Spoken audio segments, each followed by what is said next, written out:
Alright guys, today we're going to be doing a redmax set of hedge trimmers. So htz2460. We're going to replace the carburetor. The fuel lines look alright, but you know it comes with the kit comes with new fuel lines and new carburetor, you know, new filter. Comes with everything you'll need for the job. So we're going to go ahead and replace all of it. This carburetor was shot. It's not even pulling through. I don't know who did these fuel lines. They may be pinched off or kinked in the inside, or the filter is clogged. Who knows? So I'm just going to replace everything in the fuel system. Much easier that way. All these parts will be in the description below. It's a complete kit off Amazon. It works great every time. First thing we're going to go ahead and do is pull off the air filter cover. Yeah, so just click the link. It'll take you right to the page. You'll have everything you need. Air filter off. This is easily cleaned. I use carb cleaner or brake cleaner. Spray it all out really good, and then blow it off with air to dry it. Or you just set it out in the sun and let it dry in the sun for half hour or so. These are T25 torque 25 or flathead screws. Let's see if I can get a. There we go. Torque 25 or flatheads. This one and this one.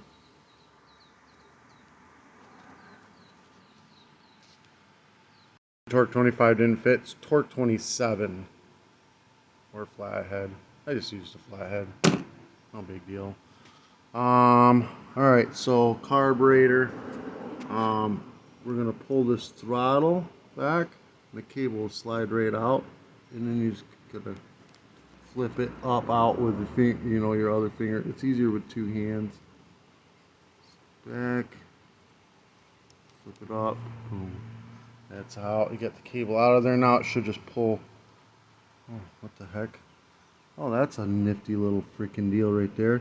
Okay, so there's a Phillips head screw right there. We're going to loosen that up, and then we can pull this cable out. We're just going to pop off the fuel lines.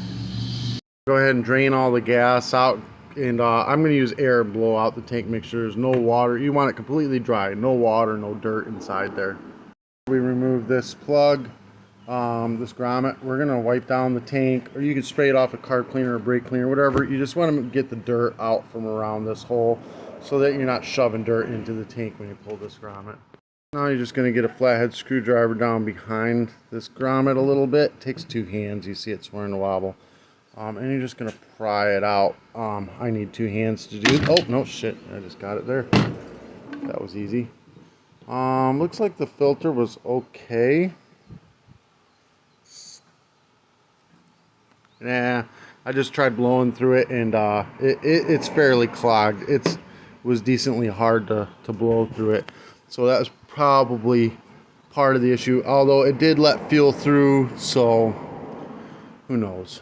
We're replacing everything anyways. The heck with all that. You can take the old gasket off if you want. You can reuse the old gasket. It does come with a new one though, so no big deal.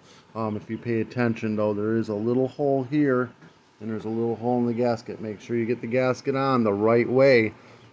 These holes have to line up. That's what runs the fuel pump that's built into your carburetor.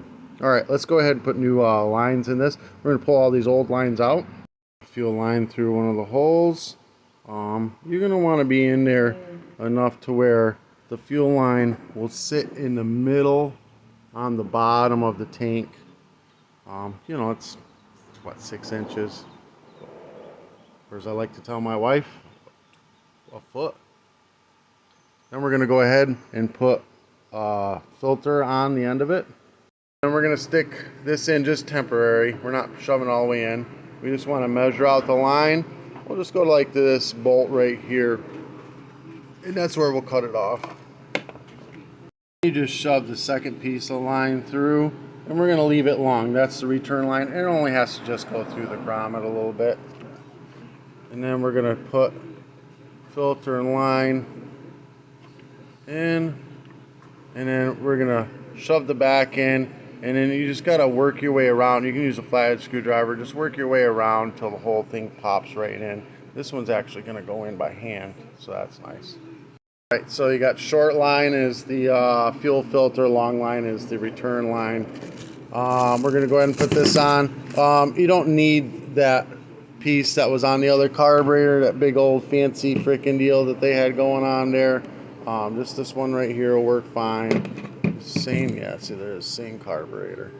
But if you look at them, this one is facing the opposite way than this one is. So what we're gonna have to do is take these two Phillips head screws out and spin the top around. Both those out, this will spin right around. Get a good grip on this thing. You have to lift it a little bit, get it all the way around, and then go ahead and put those two Phillips heads back in. Now they're both facing the same way.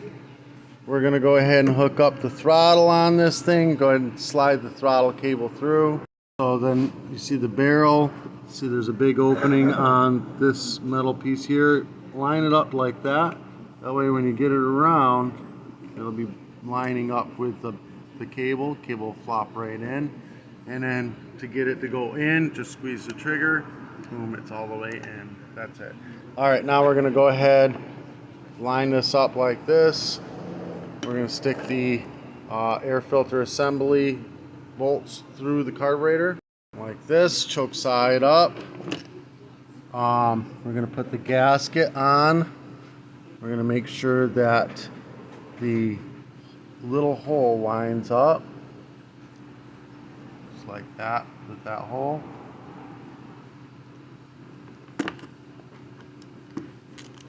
And then we're going to go ahead and bolt it down to the intake.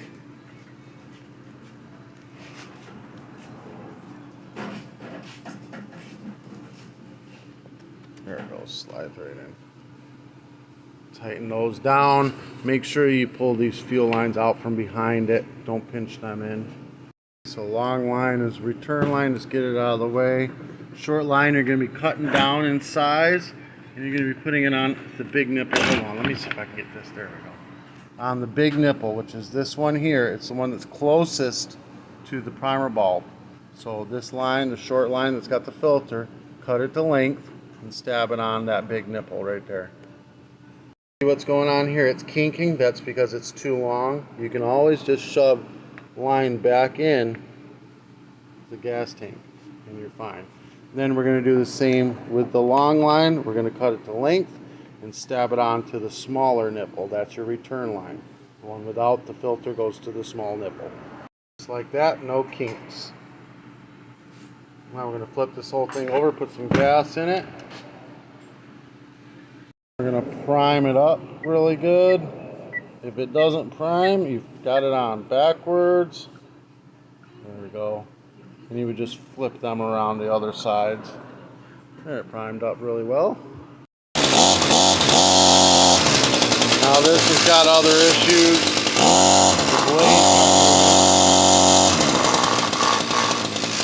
But it's running fine. It wouldn't run before. Obviously we got some issues here. I'm gonna have to figure out why the blades don't move now.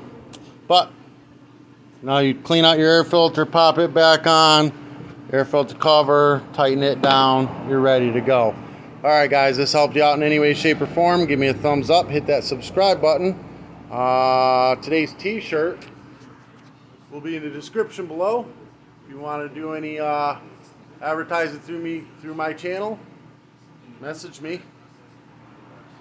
Send me some t-shirts, some cool stuff, and we'll put you in.